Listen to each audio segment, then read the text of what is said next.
Hello friends, good morning.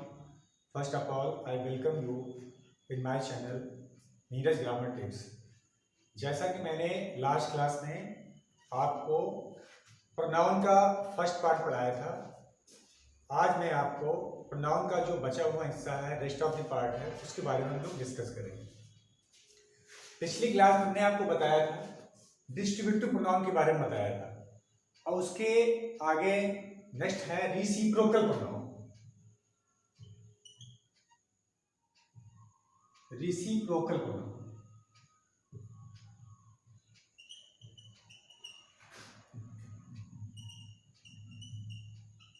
देखिए, reciprocal pronoun में दो होते हैं, एक होता है ईच अदर और दूसरा होता है वन एनदर। वन एनदर इसका यूज कहाँ होता है? इसका यूज होता है टू के लिए, और वन एनदर का प्रयोग होता है मोर देन टू, टू से ज्यादा के लिए। जैसे इसका एग्जांपल है two brothers love each other. दो ब्रदर एक दूसरे को लव करते हैं। यहां देखो टू है ना, इसलिए हमने किसका यूज किया? ईच अदर का यूज किया। इसी प्रकार से वन अदर का यूज क्या होगा? जैसे कह दिया जाए 5 brothers hate one another. One another. 5 brothers hate one another. और इसमें क्या है? 2 brothers love each other. तो 2 के केस में each other आएगा, और 5 के केस में one another का प्रयोग होगा। नेक्स्ट है डेमोन्स्ट्रेटिव प्रोनाउन। डेमोन्स्ट्रेटिव प्रोनाउन क्या होते हैं? डेमोन्स्ट्रेटिव प्रोनाउन वो प्रोनाउन होते हैं जो किसी नाउन को इंडिकेट करते हैं, संकेत करके बताते हैं। जैसे कह दिया जाए दिस, दैट, दीज, दो। तो इस डेमोन्स्ट्रेटिव में देखना है डेमोन्स्ट्रेटिव प्रोनाउन।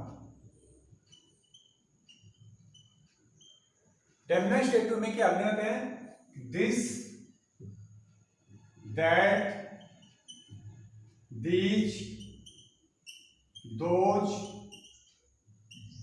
सच, सेम,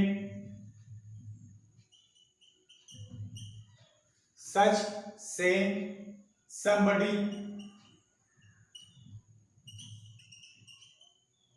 anybody।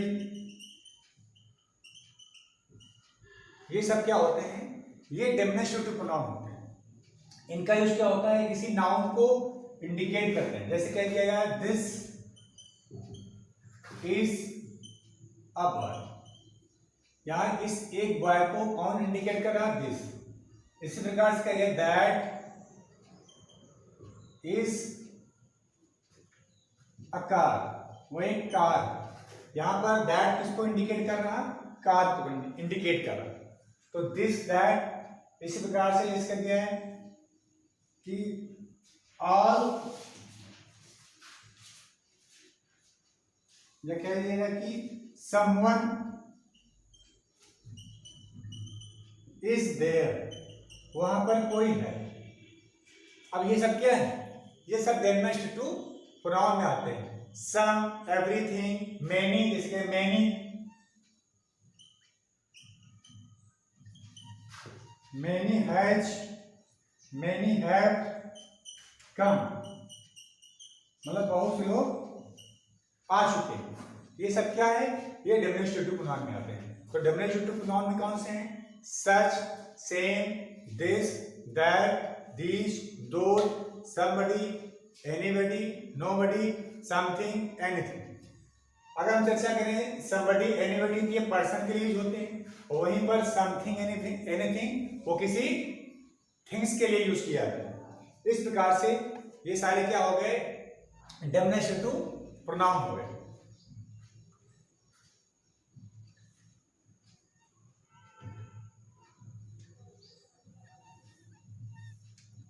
अब नेक्स्ट है रिफ्लेक्सिव प्रोनाउन। रिफ्लेक्सिव प्रोनाउन क्या होता है, नेक्स्ट पढ़ेंगे reflexive pronoun. Reflexive pronoun, reflexive pronoun क्या होते हैं? Reflexive pronoun first person, second person. First person क्या होता है, जैसे कि पॉजिटिव केस माई, और दूसरा क्या होता है अवर। सेकंड पर्सन क्या होता है योर।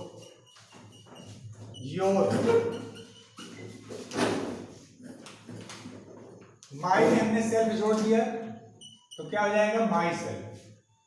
आवर में हमने सेल्फ जोड़ दिया, ये क्या हो जाएगा आवर सेल्फ। इसी प्रकार से योर में हमने सेल्फ जोड़ दिया तो क्या बन जाएगा योर सेल्फ हो जाएगा।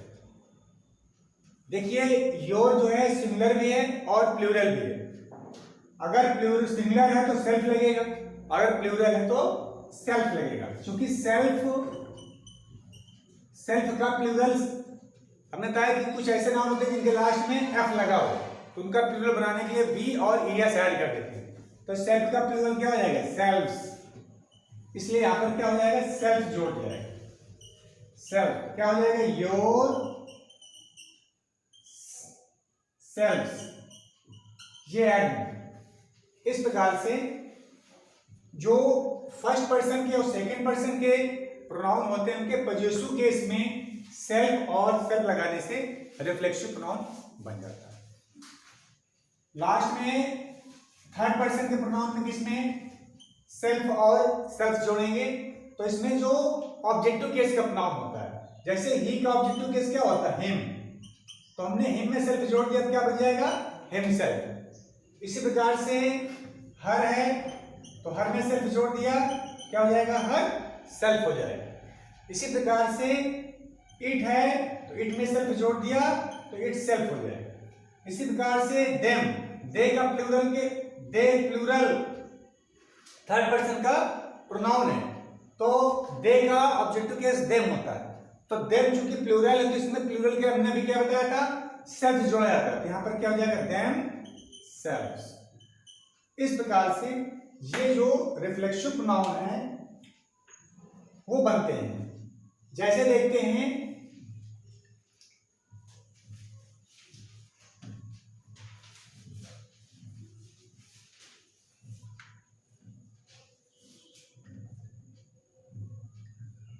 अब देखिए जो रिफ्लेक्सिव प्रोनाउन होते हैं इनकी एक मेन बात क्या होती है कि अगर किसी सेंटेंस में रिफ्लेक्सिव प्रोनाउन में अगर ऑब्जेक्ट नहीं दिया है तो अपने साथ एक रिफ्लेक्सिव लेगा। अगर सेंटेंस में रिफ्लेक्सिव प्रोनाउन में अगर ऑब्जेक्ट नहीं दिया है, देखिए ट्रांजिटिव वर्ब ऑब्जेक्ट लेती है, ऑब्जेक्ट नहीं है तो उसके साथ एक उसका रिफ्लेक्सिव आएगा, और जो सब्जेक्ट दिया होता है उसी का रिफ्लेक्सिव आता है। जैसे कह दिया जाए ही हर्ट हिमसेल्फ, मान लीजिए हमने कह दिया ही हर्ट हिमसेल्फ, इसमें क्या है उसने स्वयं को चोट मारी। देखिए ये रिफ्लेक्सिव है। इससे जो एम्फैटिक प्रोनाउन होते हैं वो भी रिफ्लेक्सिव के ही तरह होते हैं। दोनों में अंतर क्या होता है, दोनों में अंतर होता है कि इसमें इसे दिया है ही हर्ट हिमसेल्फ, उसने स्वयं को चोट मारी, अर्थात इसमें जो एक्शन है वो किस पर पास ओवर हो रहा है सब्जेक्ट में, अर्थात जो क्रिया का असर पड़ रहा है वर्ब का वो सब्जेक्ट में पड़ता है। जबकि एम्फैटिक में ऐसा नहीं है।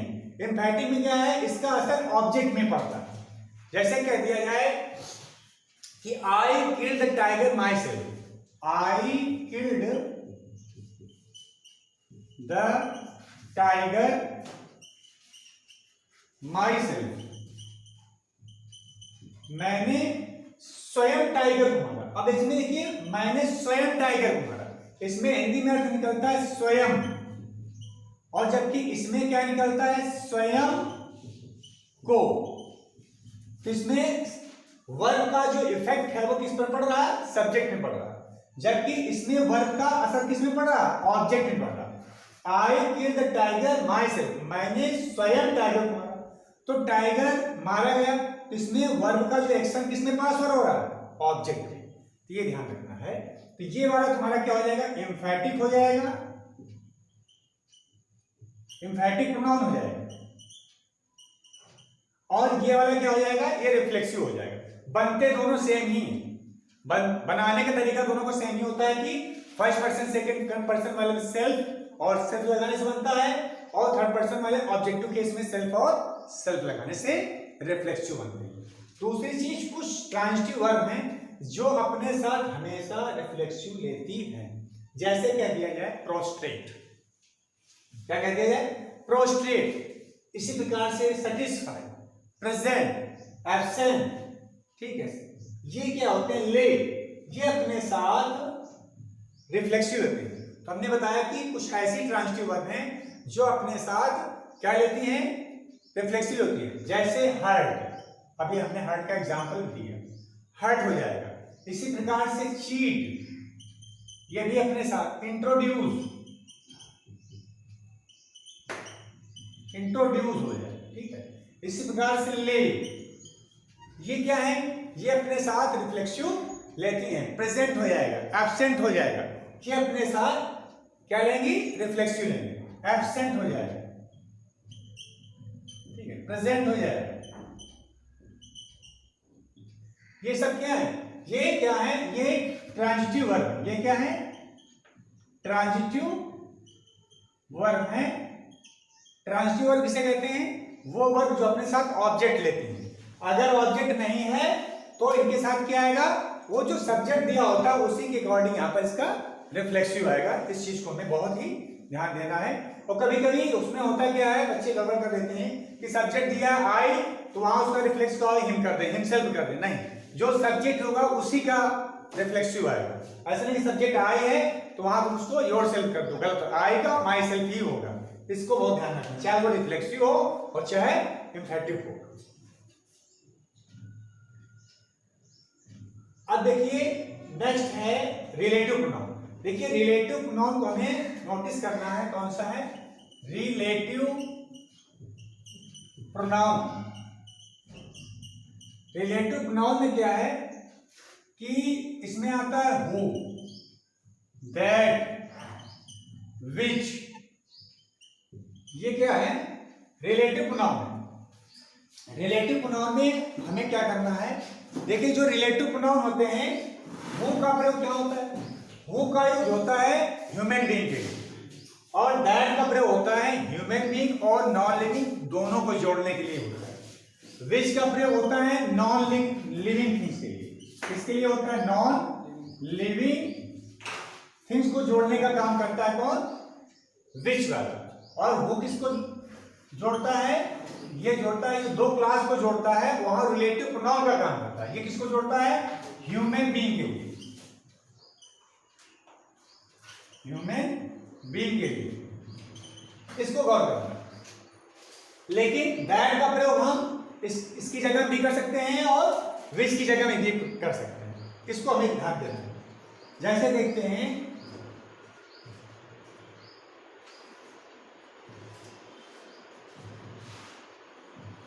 जैसे क्या दिया है, the boy who stole my purse was a student. अब देखिए इसमें क्या है, बॉय क्या है, ह्यूमन बीइंग है, तो ये किसका काम कर रहा है, ये बॉय को ऐड कर रहा है। दूसरी चीज हमें क्या करना है, इसमें और नोटिस करना है कि जो रिलेटिव प्रोनाउन होते हैं उन्हीं के बगल में लिखे जाएंगे जिसके लिए प्रयोग किया है। और वो किसके लिए है, बॉय किया है, तो एंटीसीडेंट के बगल में, एंटीसीडेंट में क्या होता है, एंटीसीडेंट में होता है रिलेटिव प्रोनाउन का पूर्ववर्ती। तो हु का पूर्ववर्ती क्या है, बॉय, समझ में आता है नहीं, इसलिए हु को हम बॉय के बगल में ही लिखेंगे, आगे नहीं लिखेंगे। इस चीज को गौर करना है। अब बॉय क्या है, ह्यूमन बीइंग है ना, इसलिए हमने इसका किसका यूज किया, हु का यूज किया। हम इसकी जगह दैट का यूज कर सकते हैं, जैसे लिख सकते हैं the boy that stole my purse was a student. अब इसमें देखिए बॉय ह्यूमन नहीं है, लेकिन हम दैट का प्रयोग भी कर सकते हैं। इसी प्रकार से अब पढ़ेंगे विच का प्रयोग। विच का प्रयोग हमने क्या बताया था, विच का प्रयोग कहां होता है, विच का प्रयोग नॉन लिविंग थिंग के लिए होता है। जैसे कह दिया जाए the pen which is on the table, on the table is yours. अब देखिए pen which is on the table, वो पेन जो टेबल पर है, इज योर्स वो किसका है, आपका। तो अब यहां पर विच किसके लिए आया है, पेन के लिए।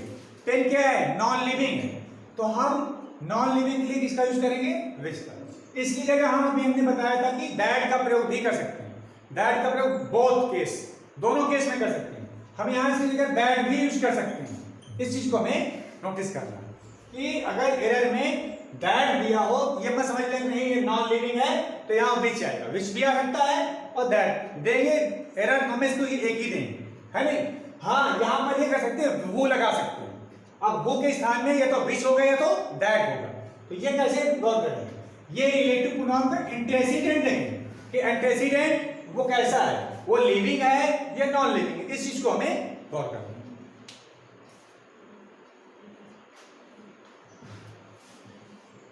अब देखेंगे अगला प्रोनाउन। देखिए कभी कभी क्या होता है, सुपरलेटिव डिग्री, नन। हमने बताया सुपरलेटिव डिग्री, नन और ऑल और ओनली, इन सभी का जो प्रोनाउन है अगर उसमें इसका क्या निकले, ऑल या एवरीथिंग। हमने क्या बताया, superlative degree, superlative degree, all, only.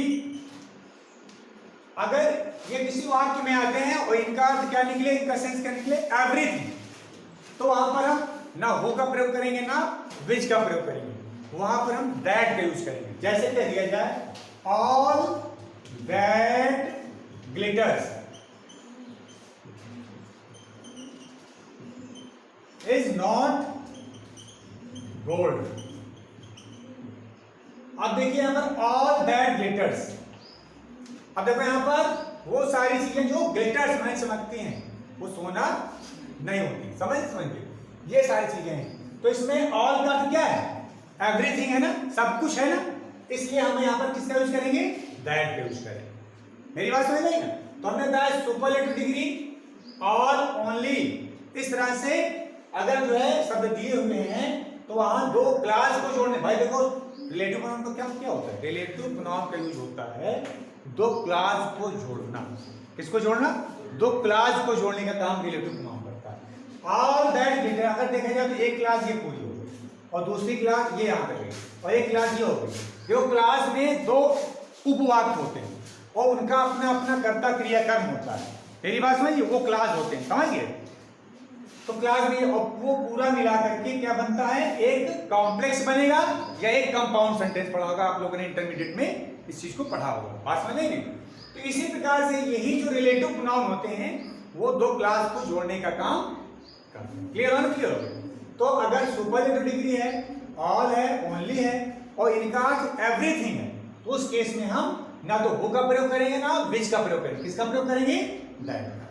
समझ गए। इसी प्रकार से जैसे कह दिया all this is the best thing, this is the best thing that I want to do, ऐसे this is the best thing that I want to। अब देखिए this is the best thing, best थी, हमने कहा superlative degree के साथ, तो क्यों बेस्ट क्या है, सुपरलेटिव डिग्री है, तो देखो दैट से छोड़ेंगे है नहीं, तो इसका this is the best thing, और हमने बताया कि सुपरलेटिव डिग्री ओनली ऑल, इस केस में हम किसका प्रयोग करेंगे, दैट का। क्लियर हो गया। अब देखिए नेक्स्ट है, नेक्स्ट कौन सा प्रोनाउन है, इंट्रोगेटिव प्रोनाउन। इंट्रोगेटिव पढ़ा होगा आप लोगों ने। इंट्रोगेटिव प्रोनाउन क्या होता है, इंट्रोगेटिव शब्द होता है, इंट्रोगेटिव, इंट्रोगेटिव का मतलब होता है इंट्रोगेशन करना, किसी के बारे में कोई इंक्वायरी करना। भाई मेरी बात में जैसे कह दिया जाए डिड यू कम स्टडी, क्या कल आप आए थे, तो देखो इंट्रोगेटिव सेंटेंस 2 टाइप के होते हैं, एक होता है जिसका आंसर यस या नो में दिया होता है, ठीक है भाई। इंट्रोगेटिव मतलब क्या होता है, इंट्रोगेटिव मीन्स हम किसी की इंक्वायरी लेना, वो इंक्वायरी हम 2 प्रकार से ले सकते हैं, जिसका आंसर यस या नो में होगा, और एक होता है एग्जैक्ट आंसर पूछना। एग्जैक्ट मतलब जिससे तो what is your name, what is your name, आपका नाम क्या है। अब इसमें जो पूछा गया वही आंसर दोगे कि my name is this and this, अर्थात my name is Neeraj Awasthi, है नहीं, ये तो बताओगे, तो इसमें ये वाले यूज होते हैं। और इसका आंसर कैसा होता है, इसका आंसर यस या नो में होता है। कैसे कर दिया जाए, डिड यू कम यस्टरडे, क्या आप कल आए थे, तो इसका जवाब क्या होगा, यस या नो में, यस आई डिड। आओगे आए हो तो क्या बोलोगे, यस आई डिड, मैं आया था। अब आई डिड, आई केम नहीं कहोगे, क्योंकि इनका आंसर कभी फुल नहीं दिया जाता, इसका आंसर क्या कहोगे, यस आई डिड। हम ये नहीं कहेंगे यस आई केम, ये नहीं कहेंगे, ये रॉन्ग हो जाएगा। मेरी बात समझी, अगर नहीं तो क्या कहोगे, no I didn't, I didn't या आई डिड नॉट। मेरी बात समझ नहीं है, तो इस चीज को हमें ध्यान देना कि इनका आंसर यस नो वाला का मतलब हमें मेन वर्ब लिखने की जरूरत नहीं है, जो हेल्पिंग वर्ब है वो लिख दीजिएगा, निगेटिव है तो निगेटिव हेल्पिंग वर्ब के साथ नॉट लगा दीजिएगा। ये इस प्रकार से इंट्रोगेटिव है। तो इंट्रोगेटिव प्रोनाउन कौन कौन से आते हैं, जैसे कह दिया जाए व्हाट, हु, विच, समझ गए, हाउ, व्हेन, ये सब इंट्रोगेटिव प्रोनाउन में आते हैं। मेरी बात सुनिए, हु का प्रयोग कहां होता है, हु का प्रयोग होता है सब्जेक्ट जानने के लिए, ठीक है। व्हाट का प्रयोग भी लगभग सब्जेक्ट जानने के लिए ही होता है। इसी प्रकार से व्हेन का प्रयोग कहां होता है, व्हेन का यूज टाइम से संबंधित कोई जानकारी लेनी हो तो व्हेन का प्रयोग करेंगे। व्हाई रीजन को शो करता है, वेयर, वेयर प्लेस को इंडिकेट करने के लिए जो भी इंक्वायरी करते हैं, जैसे कह दिया जाए वेयर डू यू लिव, आप कहाँ रहते हो बताओगे ना, तो इससे क्या है, वेयर का यूज करके हमने किसी पर्टिकुलर प्लेस की जानकारी ली जहां आप एक्चुअली रहते। ये आपका हो गया कौन सा, रिलेटिव, सॉरी इंट्रोगेटिव प्रोनाउन हो गया। अब लास्ट में है एक्सक्लेमेटरी। एक्सक्लेमेटरी भी प्रोनाउन होता है। एक्सक्लेमेटरी प्रोनाउन कौन सा होता है,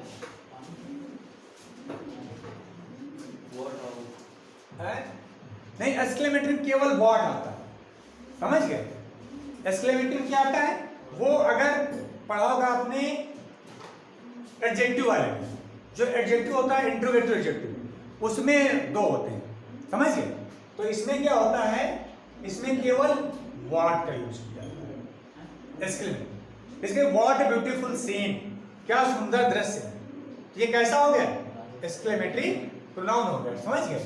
या what A police man he is, जैसे कह दिया जाए what a police man he is, इस तरह से दे दिया जाए। अब यहां पर व्हाट क्या काम कर रहा है, एक्सक्लेमेटरी प्रोनाउन का काम कर रहा है। मेरी बात सुनिए, इस चीज को हमें याद करना है। और एडजेक्टिव क्या होते हैं, एडजेक्टिव में हाउ भी आता है और व्हाट भी, समझिए। इस प्रकार से ये आपका ये जो चैप्टर है प्रोनाउन, ये लगभग कंप्लीट हुआ। नेक्स्ट वीडियो में हम इसकी प्रैक्टिस को करेंगे। Thank you.